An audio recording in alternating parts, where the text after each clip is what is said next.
केंद्रीय कर्मचारी आणि निवृत्ती वेतनधारकांसाठी सध्या अत्यंत महत्त्वाची घडामोड घडतेय।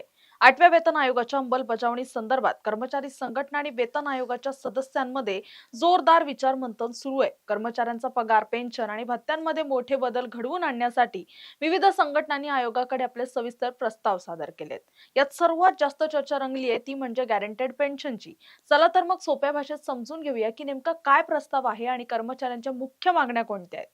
सध्या देशात जुनी पेन्शन योजना आणि नवीन पेन्शन योजना यावरून मोठा वाद सुरू आहे। सरकारने नुकतीच युनिफाईड पेन्शन स्कीम जाहीर केली असली तरी कर्मचाऱ्यांचं समाधान झालेलं नाही। मुख्य अडचण काय आहे तर ऑल इंडिया म्हणजे एनपीएस एम्प्लॉईज फेडरेशनच्या मते एनपीएसचा परतावा हा पूर्णपणे शेअर बाजाराच्या चढ उतारांवर अवलंबून असतो। यामुळे सेवानिवृत्तीनंतर कर्मचाऱ्यांना संपूर्ण आर्थिक सुरक्षा मिळत नाही। 50% पेन्शनची मागणी। फेडरेशनने 8व्या वेतन आयोगाकडे मागणी केली आहे की कर्मचाऱ्याला निवृत्तीच्या वेळी असणाऱ्या मूळ पगाराच्या आणि महागाई भत्त्याच्या किमान 50% इतकी गॅरंटेड पेन्शन मिळालीच पाहिजे। दुर्दैवाने निवृत्ती वेतनधारकाचा मृत्यू झाल्यास त्याच्या कुटुंबाला आर्थिक आधार म्हणून मागील वेतनाच्या अंदाजे 30% कौटुंबिक निवृत्ती वेतन देण्याचाही प्रस्ताव या निवेदनात आहे। केवळ एकच नाही तर केंद्र सरकारी कर्मचारी, पेन्शनर्स आणि संरक्षण क्षेत्रातील नागरी कर्मचाऱ्यांचे प्रतिनिधित्व करणाऱ्या 3 प्रमुख संघटनांनी NCJCM, महाराष्ट्र वृद्ध निवृत्ती वेतन संघटना आणि AIDEF आपापले सविस्तर प्रस्ताव आयोगाकडे पाठवलेत। या सर्व संघटनांचा मुख्य अजेंडा हा समान आहे। महत्वाची टाइमलाईन 8वा वेतन आयोग 2027च्या मध्यापर्यंत आपल्या अंतिम शिफारशी सरकारला सादर करण्याची शक्यता आहे। त्यामुळे आगामी काही महिने या दृष्टीने अत्यंत महत्त्वाचे ठरणार आहेत। 8व्या वेतन आयोगाकडे सादर केलेल्या 5 मुख्य मागण्या। कर्मचारी संघटनांनी सादर केलेल्या प्रस्तावातील हे मुख्य मुद्दे काय आहेत ते बघूयात। एकतर किमान वेतन महिना 65,000 रुपये ते 69,000 रुपये दरम्यान किमान वेतन निश्चित करावं। फिटमेंट फॅक्टर 7व्या वेतन आयोगाच्या तुलनेत सुमारे 3.8 ते 833 चा फिटमेंट फॅक्टर लागू करावा, ज्यामुळे काय होईल तर पगारात मोठी वाढ होईल।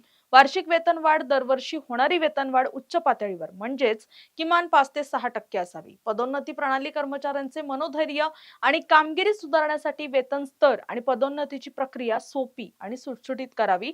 महागाईशी सुसंगतता, पगार आणि भत्ते हे थेट बाजारातील वास्तविक महागाई आणि जीवनमानाशी सुसंगत असावेत। थोडक्यात काय तर 8व्या वेतन आयोगाच्या या बैठका आणि प्रस्तावांमुळे केंद्रीय कर्मचाऱ्यांच्या आशा पल्लवित झाल्यात। जर आयोगाने कर्मचाऱ्यांच्या या मागण्या मान्य केल्या तर सरकारी कर्मचाऱ्यांच्या जीवनमानात आणि विशेषतः सेवानिवृत्तीनंतरच्या सुरक्षिततेमध्ये ऐतिहासिक बदल पाहायला मिळू शकतात। आता सर्वांचं लक्ष आयोग यावर काय शिफारशी देतो याकडे लागलंय।